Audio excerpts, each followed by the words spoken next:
you might have to leave a lot of friends behind. You know, they stop losing interest in you. Oh, all they want to do is meditate. You know, they don't want to go drink beer on Friday night or go to these parties. And so you might even lose some of your friends. So it takes a lot of courage to go it alone, because especially so far as Dhamma's evolved, Dhamma is an individual practice by it. Especially in these Western countries, it's not, you know, largely appreciated by even one's own family and relatives. But again, it's that, but once that spark of the individual evolution arises, once you've gotten a little glimpse of it, then it's like you can't really turn away from it. You know, you can kind of try to, but it won't last long, because the truth comes back and stares you in the face. What are you doing? When you get that pain of having, you know, done some unskillful behavior. So then the evolution, the higher evolution. So we're evolving as you could say, the higher evolution into a higher consciousness. This marks the shift of the evolution of consciousness from just egocentric consciousness. Because so far the evolution of consciousness in the human species still remains egocentric. That means it's dominated by the view of me and others out there. But even though a lot of it can be altruistic and you can use that egocentric consciousness to do good works and to practice charity and so on, still it's bound in that duality. But anyway, the consciousness evolves as, you know, you develop loving kindness, as you develop compassion. It evolves out of just the greed, hatred, and deluded consciousness, what is the norm.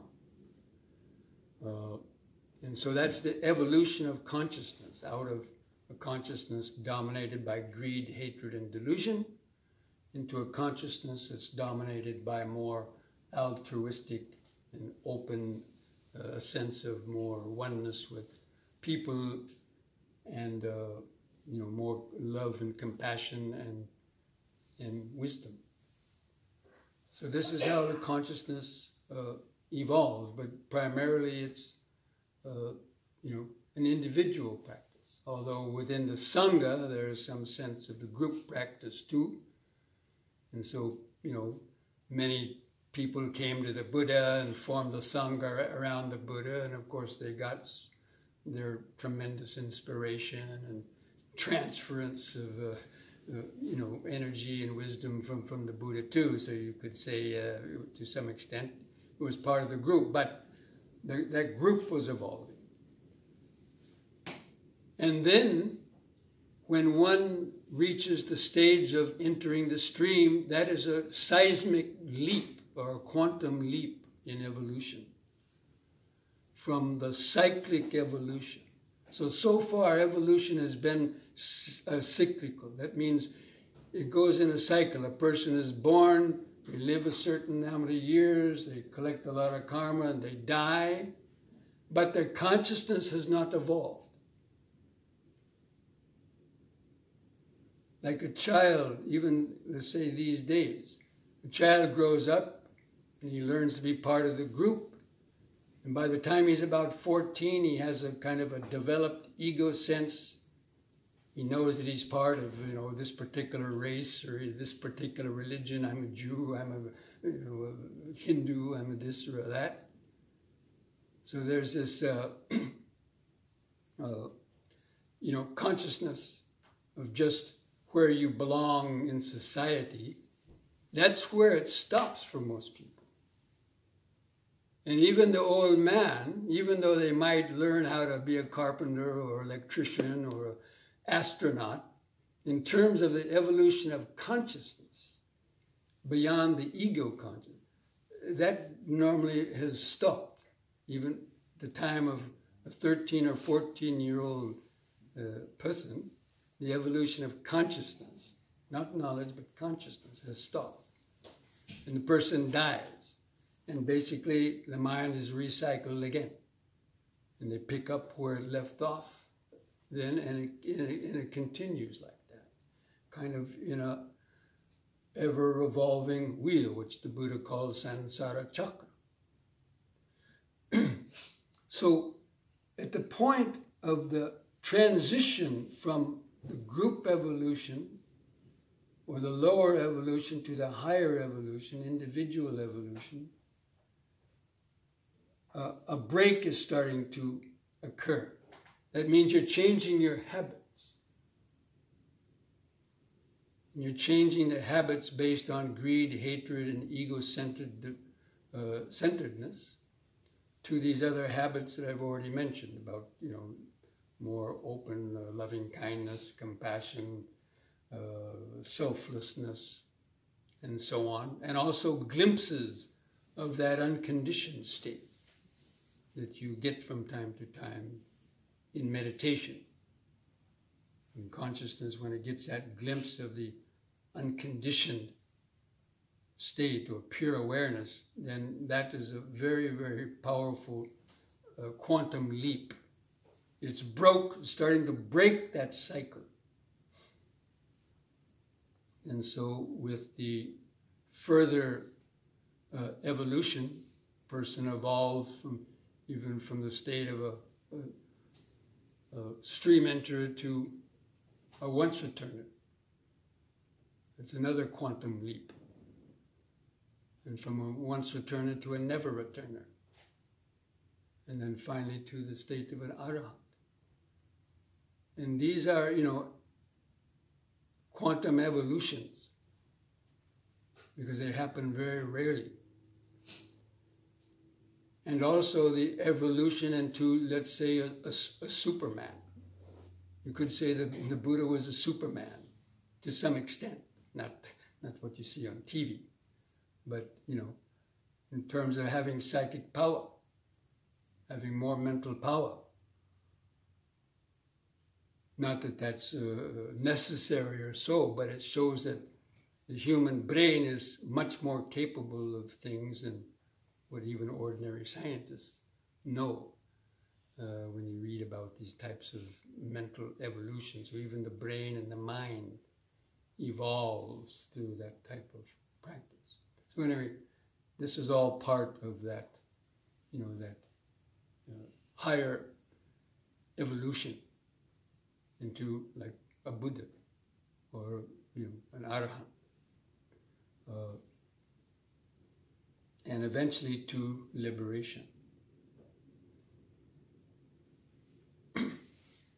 So, basically that is, I just wanted to kind of explain that to kind of show the larger picture of, from the point of view of the Dhamma, what is evolution? It's evolving, transitioning from the group evolution, which is limited and fraught with suffering, to the state of unconditional freedom and happiness. And so, that's what how we should try to see, the practice of the Dhamma, and why it's so very revolutionary. And it's also a threat to, a lot of the people, and that's why it's, this idea that everybody's gonna, get enlightened, that basically that's a fairy tale, it's not gonna happen. But, the Buddha said that, out of millions of people, there are a few that are ready to make that transition, to make that step from the group evolution to the individual evolution, to the higher evolution, the evolution into freedom. And of course, every being is unique. And so at the point of time when that starts to awaken, that desire for freedom starts to awaken, You can't force that in people. Even people born in the Buddhist countries don't have that, some of them don't have that drive. But then you got people in this country who didn't even hear about the Dhamma, but they might have that.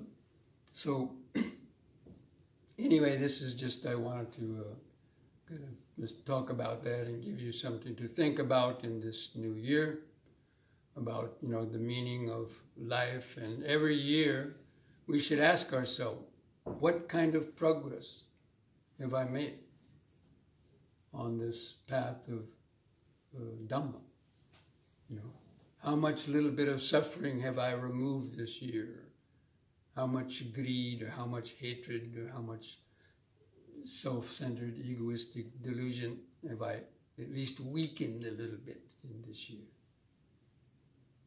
And if one sees that, yes, something has been done on that, then one should feel happy about that. But not be complacent. Because also death is a very important contemplation. And this life is very precious. Getting a human birth is a very precious thing. There's only 6-7 billion people on this planet, and there's many trillions of animals and other beings, in other realms and so on. So getting a human birth is very rare or precious. And then out of the number of human beings there are, how many people are really interested in the higher evolution? Probably, 1 or 2 grains of sand in the whole, Huntington Beach out in California. In other words, a very small percentage. And out of those who get an interest in Dhamma, how many actually are seriously practicing the meditation and making, it's even less. So that's why, if we know that we have that interest in the Dhamma, we should protect that. And that's why having spiritual friends, taking refuge in the Buddha Dhamma Sangha, and having spiritual friends and following the precepts is a way to, protect that little sprout of the Dhamma enthusiasm for Dhamma and the practice, because it's very fragile at this state, at least for most people. So, but the contemplation of death is, okay, we have this human life, but a lot of people say, I'll wait and I'll meditate when I retire, or once I put my grandkids through college, But there's something called the 4 Ns, right? 4 Ns. Anything can happen to anybody at any time, in any place. We could die at any time, in any place, by any kind of circumstances. It happens thousands of times a day. We all know that. So we can't count on being alive even in 20 years. In fact, there's a saying by some ancient spiritual teacher that tomorrow or the next life, we don't know which will come first. That's very interesting. So we might think that there's going to be many tomorrows, but we might wind up in a dog body or a human body or any, we don't know, but could wake up in another realm. So the purpose of that contemplation is not to procrastinate and have the luxury of saying, I'll put it off until later, because there may not be a later. So it's a very important aspect of stimulating your sense of urgency to practice. But we're not really practicing for the next life. we're practicing for happiness here and now. You know, some Buddhists think that nirvana is someplace you go to after you die. It's not really. Nirvana is a state of consciousness. It can be here and now. So we're practicing to experience greater freedom and happiness, you know, here and now in this life, and not worrying so much about the future life. And if you worry about this life, not worry about it, but if you take care of this life, if you take care of each moment, then you will get to the destination and you don't have to think too much about the destination, because it's step by step. So this is what I wanted to kind of encourage you to contemplate, and for those of you who have been here for 3 days and have been practicing meditation, hopefully some of you might have restarted your practice, or you might be thinking, okay, what am I going to do tomorrow? Okay, I want to meditate every day, and you might be thinking, okay, I'm going to get up at 6 o'clock every morning and meditate for an hour. And I'm going to meditate again at 7 p.m. every day. So we have that, make that kind of New Year's resolution, right? If you made a New Year's resolution. How many people have done that? Only one?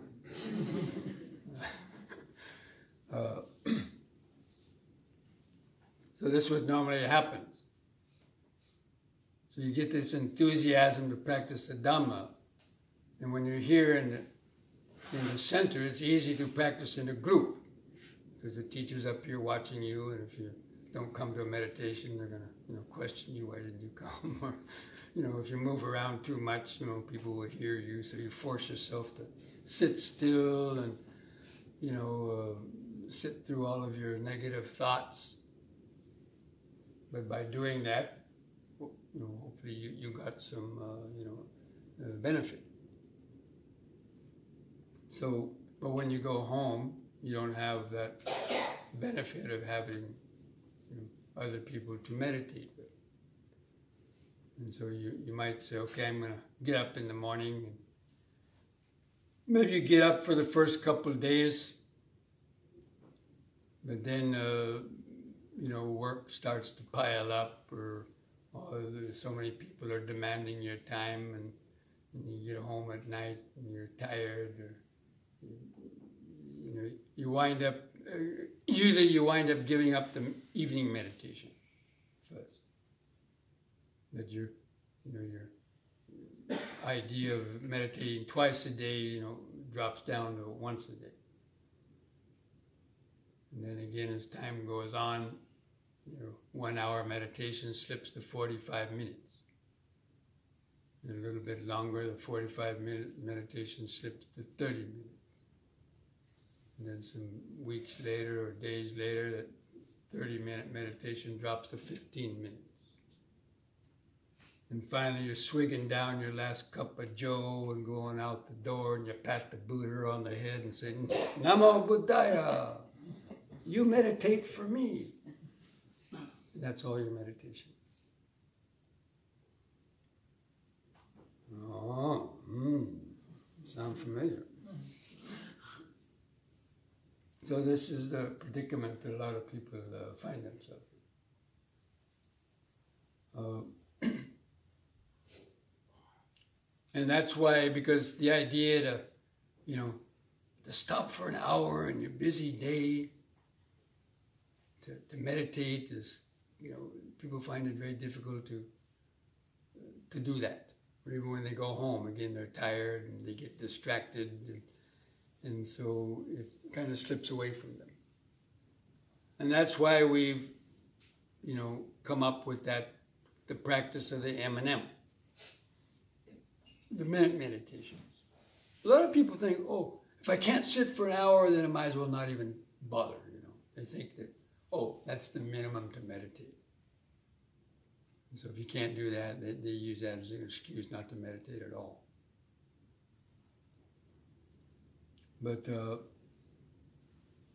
it's not the length of time that you meditate that's important. It's the quality of that time that's important, the quality of the awareness. And so, I think all of you have heard this talk about M&Ms, probably even many times, but it's always worth reminding. The M&M means a minute meditation. So it's a specific practice that you train yourself to stop once an hour during the day for 1 minute, whether you put a beeper on your watch or every hour on the hour or whatever, but you kind of just freeze dead in your tracks. You just finished filing some papers. Instead of rushing to the next job, just freeze and come to feel your feet grounded on the floor. And take a deep, slow breath. Take a slow, deep breath, feel the lungs filling up, hold the air in the lungs a few seconds. It's a very nice, pleasant feeling. You can't really think too much when you're kind of holding in the breath like that, or when you do deep, slow breathing, because it's so powerful that you don't want to think about anything else. So even if you take 2 or 3 deep, slow breaths, is already 1 minute. And it helps you to relax. It helps to break that neurotic push into the future. Because most people are running around all day and they get tired and their mind is always in the future. So to break that and just pause and come to the present moment, feel your feet grounded to the floor, feel the body, and try to feel some subtler sensation. Or at least examine your mind. What were you thinking about in the last hour? And if you were holding some anger about somebody, release it there and then.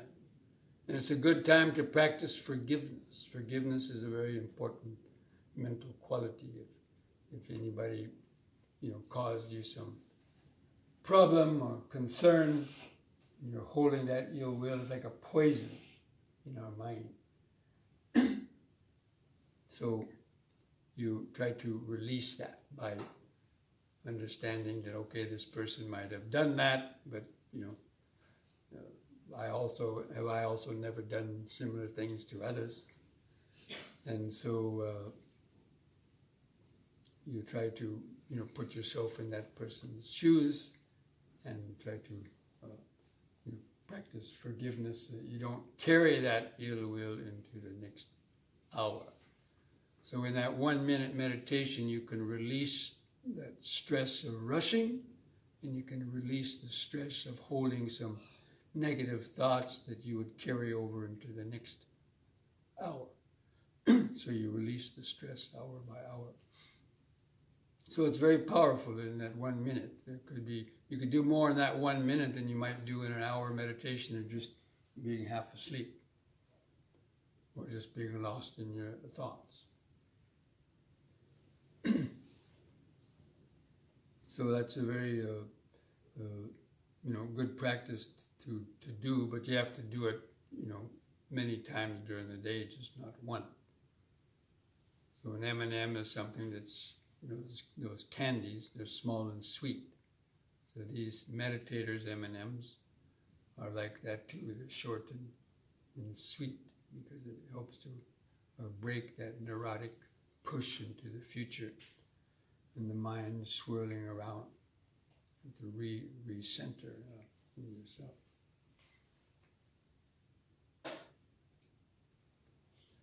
So, this is, if you were to have any kind of New Year's resolution, it would be to resolve to practice M&Ms more often during the day.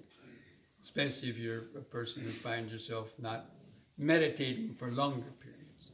But even if you do meditate for longer periods, the M&Ms are still very, very valuable. Because if you meditate for an hour in the morning, by the noontime and all the busyness, whatever effects of that morning meditation probably wore off. And you might start becoming less mindful and forgetful and so on. So the M&Ms help to bridge that length of time of being unmindful. So, having said all that, I'd like to see if there's any last questions that any of you might have about the practice of Dhamma, the meditation, those who are here on the retreat. So please feel free to ask any last questions or about anything I mentioned in the talk. Yes? Many times when I'm trying to examine a bodily sensation, what I do in my head is I imagine myself trying to look at it. And I don't know if that's helpful or hindering me, because it's it seems sometimes rather than trying to feel what's going on, I try to see it, I try to visualize it. And I don't know if that's helpful or not. Well, you can visualize it as being just cells, atoms, and molecules, rubbing into each other, creating friction. Because in reality, that's exactly, that's what it is. Any types of pains are simply cells that are, rubbing into the nervous system or blocking something and causing pain. So you can see it simply as that. It's the detached observation which takes the sting out of it. So that's why the ability just to observe in a detached way. Oh, okay, it's just the body. It's just sitting. Not me sitting, it's just sitting. It's just the body. It's 4 elements. So there's this detached viewpoint. And that detached viewpoint kind of gives the mind some space not to react so that you can endure the pain a little bit longer. So if it helps you to endure the pain a little bit longer without wanting to move, then that's okay. But basically, you're not really looking at the sensation as such. You're feeling it. You're being aware of. Okay, there's this sensation, but the right understanding. Normally, you say this sensation is a pain in my knee. And so you're owning that by saying my knee. And that's where the struggle comes. It's the self-ownership. Thinking that you own this thing, which is causing the struggle. When it's just a knee, and it's just cells and molecules, and you take the me out of the equation, then that struggle basically ceases, or at least it diminishes quite a lot. The less me or ego that's involved in it, the less sting or the less pain is going to arise. Because remember, there's a mathematical formula for suffering. Just like Einstein had his theory of evolution, or his theory of relativity, excuse me. E equals mc squared. Is that it? So the Buddha had his theory of evolution, or had his theory of suffering. P, or pain, equals, excuse me, again, S stands for suffering. S equals P times R. So suffering equals pain times resistance. It's the mathematical formula. So pain is anything we don't like, and the resistance is that I want to get rid of it, or I want to keep it in terms of a pleasant sensation. So the more the holding and resistance to that object, that equals the suffering. So if you have a pain of 5 and a resistance of 5, what's your suffering? And if you have a pain of 5 and a resistance of 1, what's your suffering? Come on, you young math wizard. And if you have a pain of 5 and a resistance of 0, what's your suffering? There you go. Buddhism in a nutshell. It's all about the resistance. And the resistance is the ego, identifying whatever it is as being yours or you being the owner of it. And that's why the whole Buddhist doctrine is based on anatta. You know, the cornerstone teaching, the deepest teaching is that anatta, because clinging to the sense of self is the underlying cause of suffering. That's the ignorance of not understanding the mind. So, you know, in Vipassana training, that's why when you hear, let's say you hear a loud sound, you just try to remember, oh, it's just hearing. It's not me that's hearing, or me that's hearing an object. It's just hearing. It's just sound vibration going in one ear, out the other. Or there's just seeing. And you kind of cut off the perception process. And when you do that, there's nothing for the ego to identify with. There's no past or future connected with it. And so therefore there's no struggle. And that's really a very important aspect of mental training in the mindfulness practice. And I'll just close with this one last story from the Buddhist teaching to illustrate that. There's a sutta in the Buddhist teaching called the Bahiya Sutta. It's a very well-known sutta. So there was an ascetic. He wasn't a Buddhist, disciple of the Buddha, but he was some ascetic.